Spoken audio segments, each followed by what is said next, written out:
Boa noite, é um prazer estarmos aqui na abertura da Semana Espírita de Divinópolis. O Encanto Coral completou um ano e, me ajudem, é novo, mas um ano e 2 meses, isso. E nós escolhemos essa empreitada de levar um pouco de arte e cultura para o movimento espírita da cidade e também da região. E é um prazer enorme estarmos aqui neste evento maravilhoso que acontece todo ano, né? O Encanto Coral conta com pessoas não espíritas, espíritas e simpatizantes. Essa é uma ideia que a gente tem de acolher várias pessoas que têm nós temos essa política de não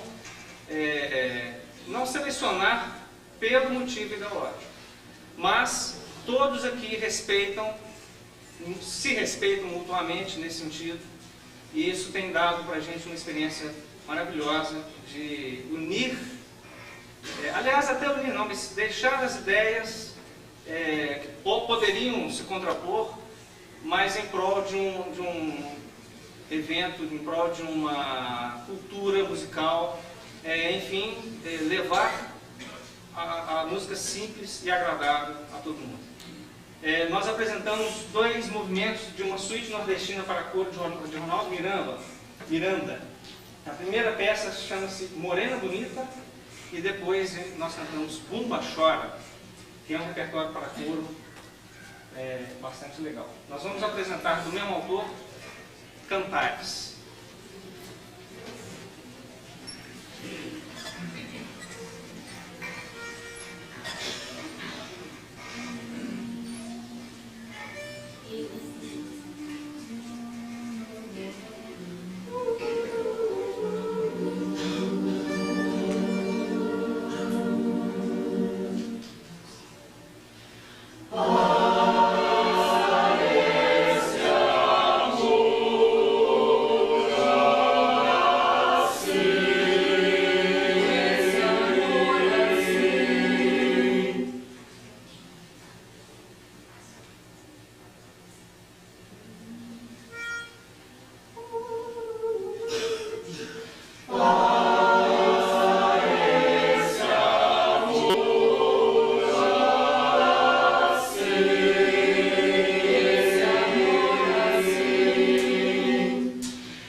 Nós vamos encerrar a nossa apresentação com muita honra, apresentando uma última música que a gente vem apresentando nos nossos recitais, nas nossas apresentações.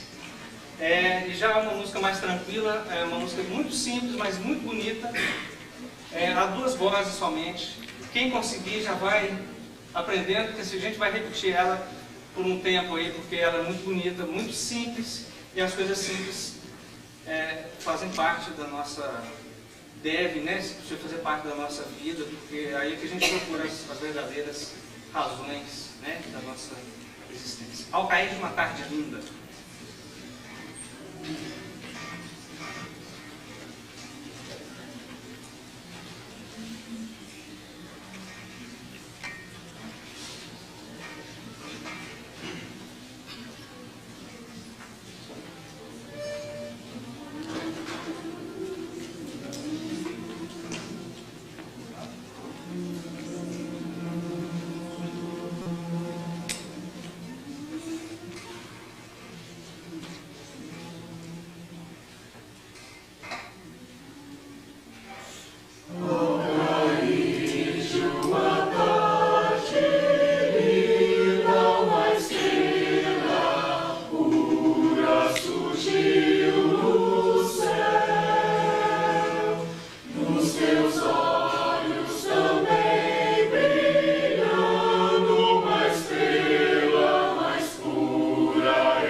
E crescendo cada vez mais, como é a proposta da humanidade.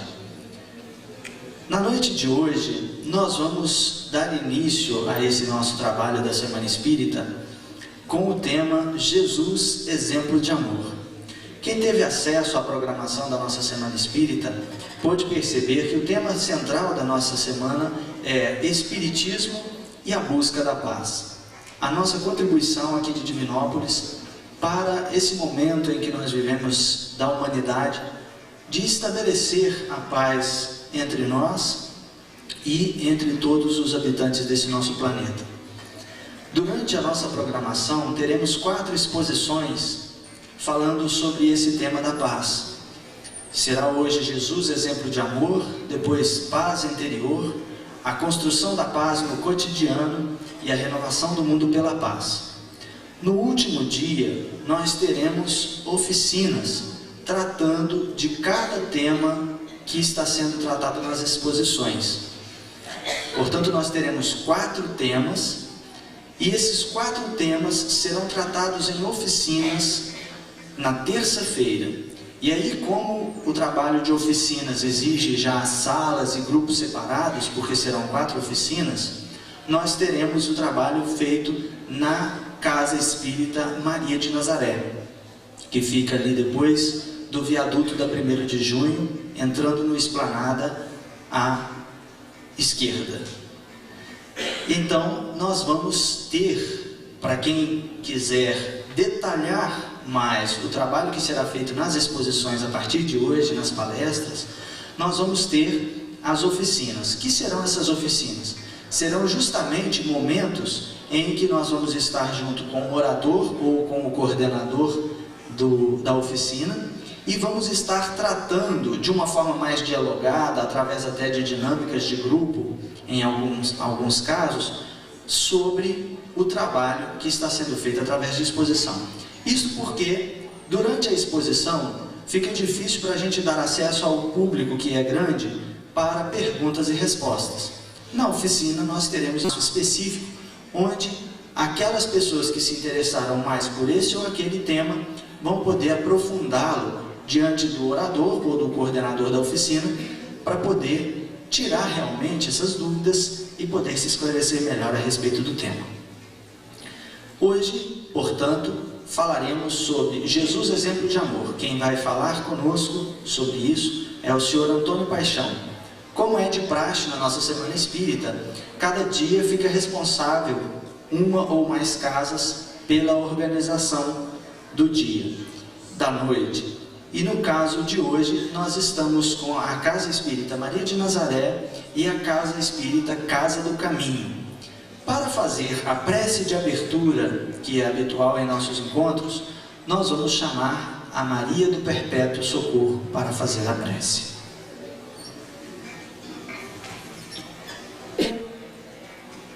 Uniu os nossos pensamentos, elevando a Deus nosso Pai, a Jesus nosso Mestre, buscando acerenar nossa mente, o nosso coração, rogando a Deus para abrir o nosso entendimento para a real compreensão da mensagem do Cristo, que resume-se no amor, que resume-se na paz, no amar ao próximo como a nós mesmos, a desejar ao outro tudo de bom que queremos para nós.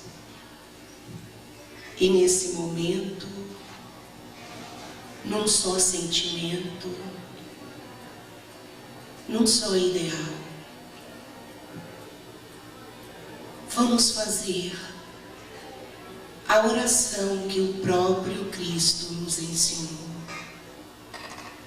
Pai nosso que estais no céu, santificado seja o vosso nome.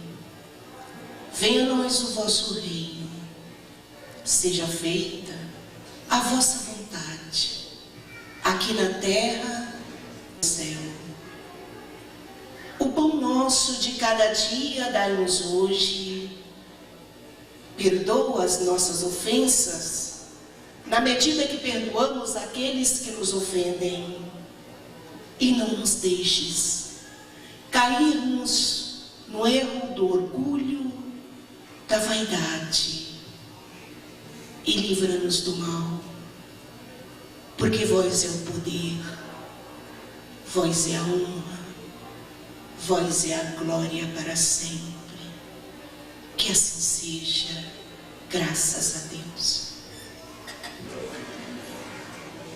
O tema nos coloca realmente emocionados, porque nós, pessoalmente, temos a certeza desse amor que Jesus devota a todos nós, nos aceitando em todos os momentos da nossa vida, com todas as nossas imperfeições, todos os nossos desentendimentos, e sem jamais nos julgar, nos condenar. Então nós vamos iniciar. É bastante difícil falar sobre Jesus para nós no estágio em que a gente se encontra ainda, de pouca compreensão, tal crianças espirituais que ainda somos, habitando o segundo mundo em evolução, de baixo para cima. Abaixo do nosso, só o mundo primitivo, em que pese algumas colocações, que somos espíritos que já devíamos saber que muitas coisas das leis naturais, de todas elas, que o tempo urge, que deveríamos já estar vivenciando todas, entendemos nós que assim não é. Seria muito rápido o aprendizado em um mundo de expiações e provas para um espírito que é imortal. Nós entendemos que esse crescer, esse aprender, vai se dar muito gradativamente, muito lentamente, para que seja firme, para que seja seguro e para que realmente nós possamos nos manter em cada degrau que conseguirmos conquistar, e à custa de muito esforço, porque significa dominar o próprio eu. Bem, nós vamos embasar todo o nosso momento de reflexão em uma pequena passagem de Jesus. Peço a vocês licença que farei uma pequena leitura. Os fariseus, tendo sabido que ele tapara a boca dos saduceus, reuniram-se, e um deles, que era doutor da lei, para o tentar, propôs-lhe a seguinte questão: Mestre, qual o mandamento maior da lei? Jesus respondeu: Amarás o Senhor teu Deus de todo o teu coração, de toda a tua alma, de todo o teu espírito. Este, o maior e o primeiro mandamento. E aqui tendes o segundo, semelhante a este: amarás o teu próximo como a ti mesmo. Toda a lei e os profetas se acham contidos nesses dois mandamentos. Está anotado em Mateus, capítulo 22, versículos 34 a 40. Bem, o nosso conceito, na maioria de nós, desse estado da humanidade, nosso conceito de amor ainda é um tanto distorcido. Jesus afirma com essas palavras que o amor é uma lei, não é um sentimento e nem uma sensação. Uma lei é a lei maior que rege todo o universo atuando inclusive na matéria inerte.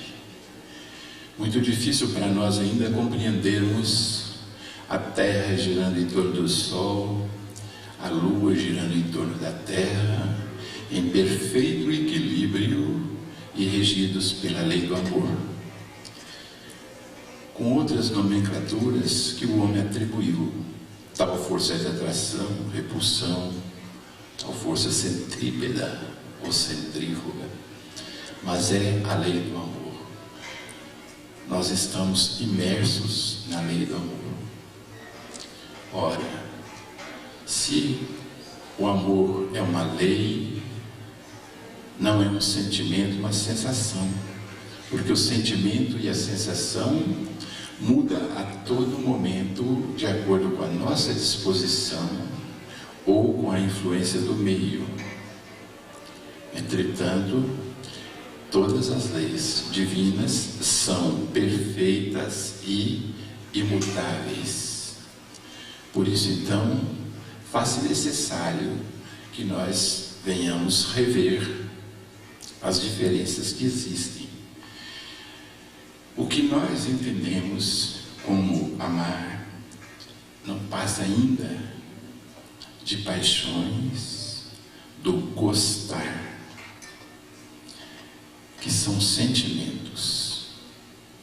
Então vamos entender como é que isso funciona, qual a diferença que existe entre aquele que gosta e aquele que ama, entre o gostar e o amar. Nós temos situações bastante interessantes. Gostar significa um sentimento extremamente egoísta, porquanto aquele que gosta se coloca sempre em primeiro lugar. Sempre em primeiro lugar. Ele tem que sentir o sabor do gostar. Agora a gente vai se relaxando um pouco mais. Desculpem porque é o início, né? Então vamos começar a tentar trazer para pertinho de nós o que significa esse gostar. Aquele que gosta, vamos tomar como exemplo um marido que gosta da esposa, ou vice-versa. Ele fazendo um convite para a esposa, ele vai chegar em casa e falar: olha, querida, prepare-se que nós vamos sair hoje, vamos dar um passeio, nós vamos assistir a um teatro. Ele na certa já escolheu o teatro, a hora, a peça, o que ele quer assistir.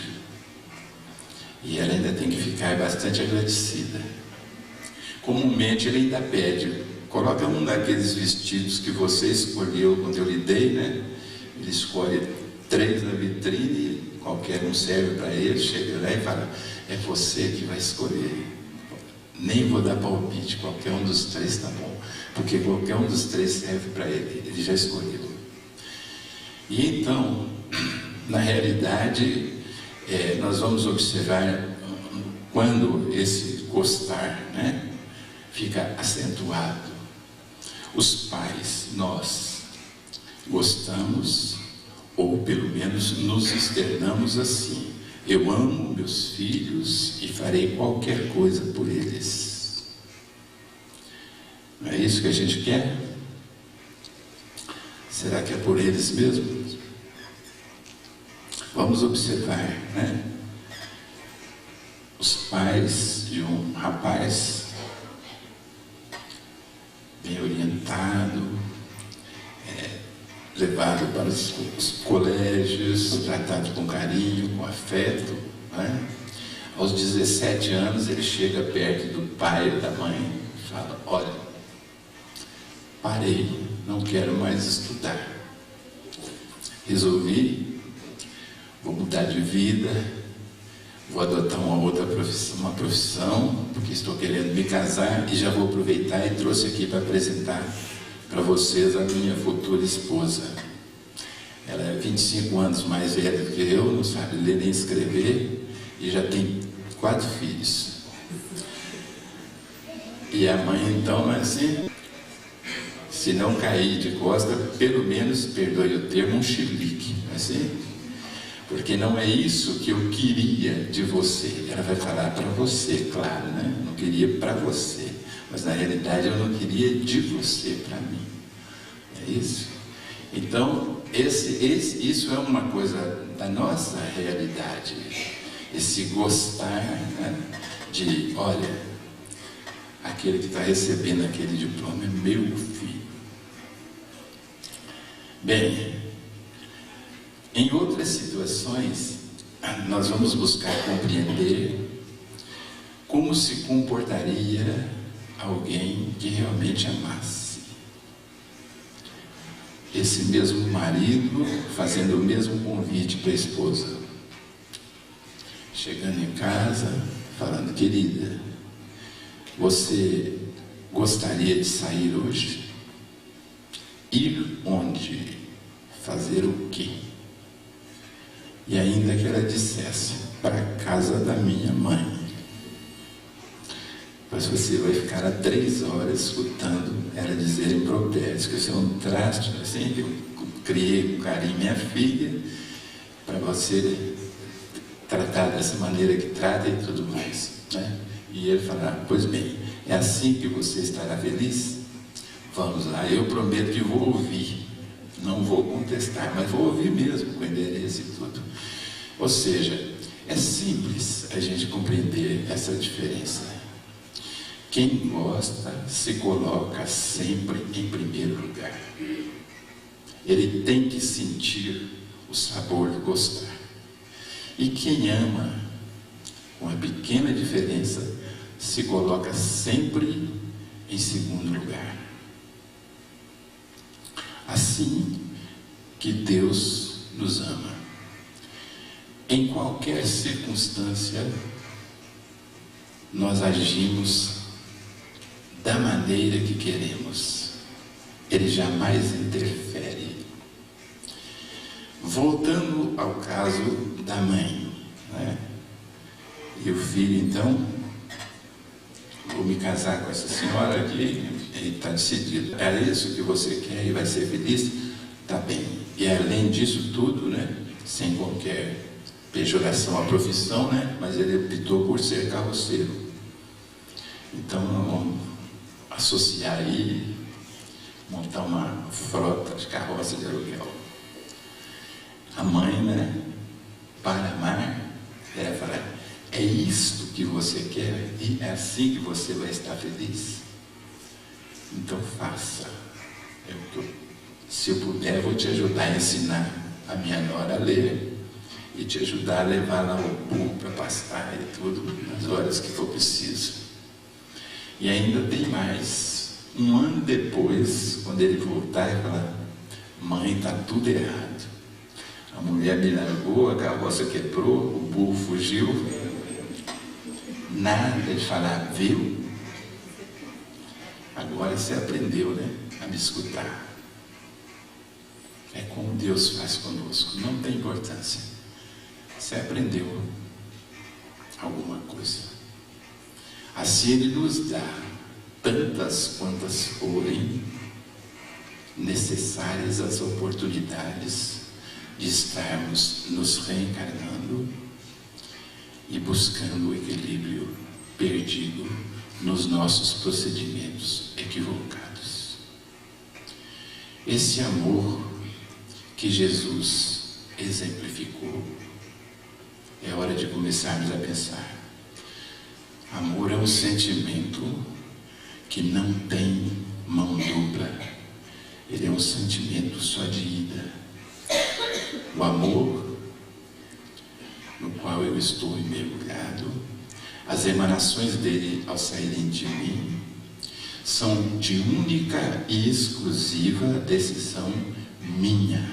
Eu amo a quem eu quiser, da maneira que eu quiser, independente de que o outro aceite ou não esse amor. Se eu quiser amá-lo, você pode fazer o que quiser que não me poderá impedir. Pode mudar da cidade, pode mudar do país, pode falar, eu vou te amar, continuo te amando, porque o Espírito é imortal. Então é uma decisão única, exclusiva e somente daqui para lá. Duas pessoas não vivem um grande amor, elas vivem dois grandes amores, porque se for um grande amor, quando um morrer, fatalmente o outro ficará sem equilíbrio. Assim é que nós vamos buscando compreender com mais contextualização os comportamentos e os exemplos de Jesus, que não pudera, naquela época, para um povo tão endurecido, falar com palavras tão claras. Por isso nós observamos aqui as colocações e tentamos trazer para a nossa realidade. Porque para o espírita, principalmente, ele se enche de teoria, mas fica tudo tão distante, e entender como muito distante de nós a possibilidade de vivenciarmos aquilo que Jesus nos trouxe, nos mostrou, acaba se tornando para nós um martírio, porque nós colocamos aproximadamente 70% do tempo que nós vivemos no passado e 25% do tempo no futuro, nos únicos 2 dias que são inúteis na nossa vida, que é o ontem e o amanhã. Todo sentimento que nos remete ao passado é um sentimento negativo, por uma razão muito simples. Existe uma lei que é a lei do progresso, e a todo momento que nós nos examinarmos, nós vamos nos encontrar melhores do que no passado. Então, todo sentimento que nos remete ao passado é negativo, porque ele é de remorso, de arrependimento, de sentir, com o conhecimento que eu tenho agora, que eu deveria ter feito diferente no passado. Num passado que não volta a ter efeito, sobre hipótese nenhuma. Por outro lado, quando nós vivemos 25% aproximadamente do nosso tempo no futuro, também todos os pensamentos que nos remetem ao futuro são negativos. São pensamentos de certeza, de ansiedade e, acima de tudo, de medo. Medo da morte, medo das coisas não saírem da maneira que eu quero, medo de perder emprego, medos e mais medos. Mas o que mais nos afeta mesmo é o medo da morte, porque aquele que não consegue compreender a morte não vive, porque vive com medo da morte. Compreendendo o processo, a gente vai conseguir viver no único momento que é importante, que nós podemos edificar alguma coisa, que é o momento presente. Bem, mas o que é o presente? O que, quando eu vim aqui para falar ao microfone, já está no passado. Muitas coisas já aconteceram. Então, o presente é uma lâmina de percepção que nos concita a estarmos extremamente atentos para não perdermos em nenhum momento uma lição sequer que a vida nos traz. A vida nos traz lições da hora que acordamos até a hora que dormimos, no corpo físico, fora o que nos traz fora do corpo físico. É um eterno aprender. Pois bem, voltando lá no nosso exemplo, esse gostar acaba nos impedindo de percebermos a nós mesmos qual que é a nossa postura de vivência, porque nos assossega com a vida. Dificilmente, quando nós formos em um casal, por exemplo, um dos cônjuges dizer para as pessoas: na minha casa está tudo bem, lá nós somos felizes. Existe aí um erro crasso de matemática, quando 1 e 1 sempre será 2. Mas no relacionamento, ainda para nós, 1 mais 1 é igual a 1. Pode ver que se alguém está tranquilo, é porque o outro está fazendo tudo, vivendo praticamente à sombra dele, fazendo tudo o que ele acha que deve ser feito. E esse gostar, ele é condicional. A gente coloca, né? Se for assim, eu gosto. Se não for assim, não gosto. Bem, isso é uma realidade existencial para nós. Basta nós observarmos como que seria o caminhar de um casal. No início, vencendo as suas dificuldades, né? As criaturas criadas em ambientes diferentes, até a maturidade, começar a viver juntos com as diferenças. Aí seria, então, a tendência natural de busca desse sentimento se transformar e começar a crescer até que se tornasse natural estar juntos. A não cobrança, o entender, e antes da compreensão do amor, da amizade. Nós vamos ter num relacionamento amizade sem amor, mas jamais conseguiríamos ter amor sem amizade. Daí urge que a gente comece a pensar no seguinte: o amor a gente não pode. Tudo que a gente procura, a gente já coloca as condições. Não é assim? Quando alguém vai comprar uma roupa, as mulheres, os homens também, mas as mulheres sabem mais disso, né? Elas já sabem o que querem, como que tem que ser, que pano, que cor, que modelo. Vão lá, vão mandar descer tudo da vitrine, até que esse eu gostei. Por quê? Porque está nas condições que eu já planejei. Os homens também. Aliás, em quase tudo, ou ainda praticamente tudo, nós ainda agimos assim. Mas no relacionamento, quando a gente fala em amor ou amizade, não pode ser procurado, tem que ser encontrado. Quando se encontra um amor, ninguém consegue colocar defeito naquele que nós elegemos para amar. E quando eu falo amor aqui, entenda-se bem, não é o amor atado ao sexo.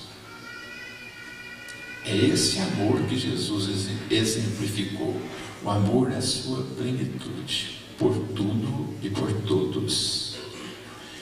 Esse amor é o amor que não tem ou não cobra via dupla. Quem ama não espera que venha o amor do outro lado. Ama incondicionalmente e vive feliz porque o outro está feliz, ainda que seja longe ou com outra pessoa, mas o que importa é a felicidade do outro. Então vamos tentar compreender como é que um espírito se coloca num corpo de carne, vem viver no meio de uma humanidade, num estágio de rudez muito grande, muito endurecida, e se dá plenamente naquilo que para nós seria o mais importante, que é o corpo físico. E como nós nos projetamos nele, quando o Eduardo falou aqui no tema Jesus, exemplo de amor, eu me arriscaria a dizer, sem medo de errar, que a primeira imagem que veio na mente da maioria de nós foi aquela de um ser pregado na cruz, escorrendo sangue por todo lado, com a espinha, com a coroa de espinha na cabeça, né? Isso é a criação do homem. E aí, através disso, nos foi incutida a ideia de um ser sofredor, de um Deus terrivelmente bruto, terrivelmente violento, que cobraria o sacrifício, a morte física de um de seus filhos para salvar os outros. Quando nós pensamos nesse sofrimento de Jesus, nós estamos nos projetando nele. E assim ocorre conosco todo o tempo da nossa existência. Todas as vezes que nós observamos alguém, é para tomar conhecimento do que ocorre conosco, porque nós nos projetamos no outro. Ninguém reconhece no outro aquilo que não está o correspondente dentro de si mesmo.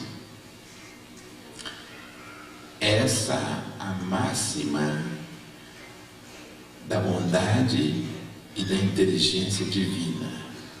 Seria no nosso estágio extremamente difícil nós olharmos num espelho e vermos a nossa própria feição,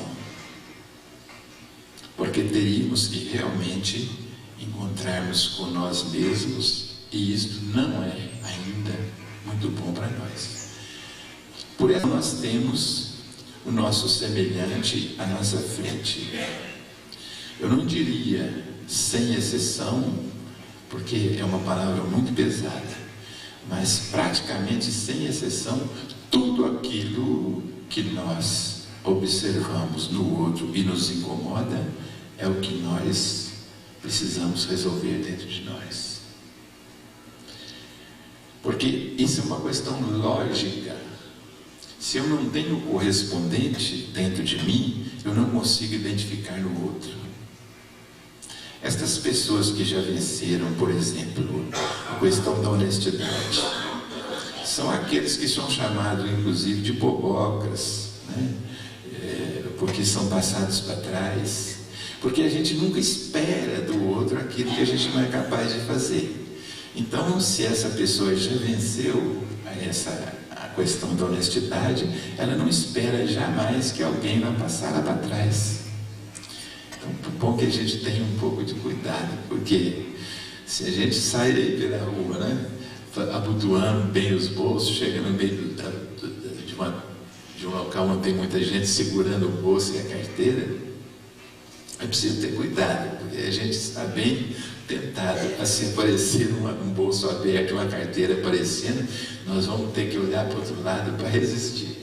Porque se a gente não identifica de maneira nenhuma nada cujo correspondente não esteja em nós, assim é que nós vamos começando a compreender as colocações de Jesus.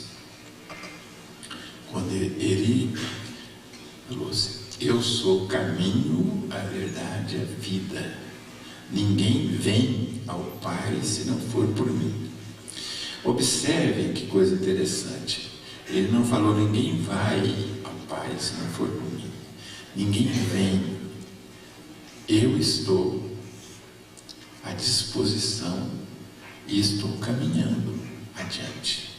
E ainda falou mais: aquele que quiser vir após mim, pegue sua cruz e siga-me. Nós só vamos seguir alguém que esteja à nossa frente em movimento constante e de costa para nós. Caso contrário, não há possibilidade de seguir. Se ele estiver vindo na nossa direção, nós vamos trombar com ele. Se não estiver à nossa frente, é ele que está nos seguindo. Se estiver de lado, nós estamos andando junto. Essas colocações que estão no Evangelho nos leva então a começar a compreender esta postura existencial de um espírito que já atingiu sem nenhum privilégio, porque passou por todas as vicissitudes que nós estamos passando para chegar ao nível em que ele se encontra. Nós vamos encontrar nas obras da codificação a explicação de que não há privilégio. Alguns espíritos só andam um pouco mais depressa porque fazem opções mais acertadas, mas têm que vencer todos eles, todas as vicissitudes.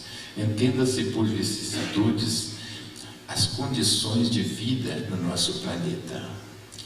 Então as dificuldades não são para que nós as afastemos, mas sim para que nós as resolvamos. É o exercício do aprendizado. Bem, é possível que grande parte dos presentes esperassem o que? A confirmação do que nos foi incutido culturalmente durante alguns milênios, né? A ideia de um Jesus Salvador que vai resolver todos os nossos problemas se nós ficarmos bonzinhos, procedermos de acordo com o que a sociedade impõe como bonzinho. O amor não é passivo, o amor é ativo. Aquele amor que Jesus poderia ter se mantido no plano em que ele estava, nos amando, mas que ele veio mostrar que é preciso demonstrar o amor através das nossas obras. Tiago já dizia: me mostre a sua fé sem obras, que eu te mostrarei a minha fé através das minhas obras. Todas essas referências que nós falamos, em fé, em resignação, em esperança, tudo isso está intimamente ligado com amor. Se não houver amor, não haverá nenhuma dessas condições existenciais para o espírito. Já dizia Paulo, né, que ainda que eu desse tudo que eu tenho, ainda que eu falasse a língua dos anjos, se não houvesse amor, de nada valeria. Então, esse raciocinar que nós viemos trazendo aqui, para ver se conseguimos compreender não mais o amor traduzido em sentimento, como paixão, como esse gostar que nos leva ao sentimento de posse, ao querer termos sobre o outro o domínio da sua existência. Mas um amor leve, onde haja um respeito e que possa matematicamente sobreviver na regra. 1 e 1 igual a 2. Então, baseado na amizade, que nós poderíamos traduzir da seguinte maneira: amizade é a harmonia das imperfeições. Ser amigo daquele que pensa e age da maneira que eu acho que está bem, não há qualquer mérito. Só vai haver realmente amizade quando for harmonizadas as imperfeições, ou seja, houver um respeito mútuo pela postura do nosso semelhante, em quaisquer circunstâncias, quer seja na família, na sociedade, no trabalho. Então, na realidade, esse é o sentimento que nós podemos começar a pensar, reavaliar. O sentimento, ele muda de acordo com a nossa disposição de espírito, muda de acordo com o meio, com as influências do meio. Então não pode ser esse sentimento em que nós venhamos a nos embasar para conseguirmos conviver com quem quer que seja. Haverá então esse desencontro em que a sociedade nesse momento se encontra. O respeito pela lei dos homens ainda faz com que nós mantenhamos uma postura de estarmos juntos com as pessoas, ainda que falando uma coisa, pensando outra. Essa é a postura que nós vivemos ainda a maior parte da nossa existência. Então, Jesus colocou muito claro que, sendo uma lei, este amor não faz concessões. É o amor que Deus nos devota através das leis. Não nos pune e não nos perdoa. Se nós infringimos a lei, estando ela gravada na nossa consciência, automaticamente nós vamos responder por isso. Não é Deus nos punindo, nem nos colocando na condição de sofrimento, porque seria inconcebível que se houvesse um prazer nisso. Nossa condição ainda é buscar entendimento sobre isso. Nós ainda não entendemos, nós pedimos as coisas, fazemos concessões, buscamos concessões para nós, privilégios, né? Fazemos promessas para que consigamos coisas, principalmente as coisas da matéria. E imaginem que falta de lógica que pode existir na gente fazendo uma promessa, né? Via de regra para arrumar emprego, para arrumar alguma coisa na vida, para ganhar uma casa e tudo, e aí ou mãe fazendo promessa, né, para filho, esse menino se crescer, se for direitinho e tudo, vai lá, quando ele fizer 18 anos, vai lá na Aparecida do Norte a pé. E é como se Nossa Senhora Aparecida, né, estivesse olhando e se deliciando com isso. Vai, eu dei, mas agora vai ter que ir, tem que gastar a sola do sapato, pé e tudo, tem que ir a pé daqui na Aparecida do Norte. Que benefício traria isso para Nossa Senhora Aparecida? Nenhum. Então, esta concepção de amor é a concepção da realidade. Só existe e eu só vivencio quando traz benefício para o meio ou para os nossos semelhantes. Não existe amor passivo, amor contemplativo. Eu te amo, eu te amo, eu te amo, e daí? Faça alguma coisa. Vamos observar como é que isso vai acontecer. Aqui tem muitos pais. Nós vamos criar duas situações. A primeira, do pai que tem seus filhos bem pertinho de si,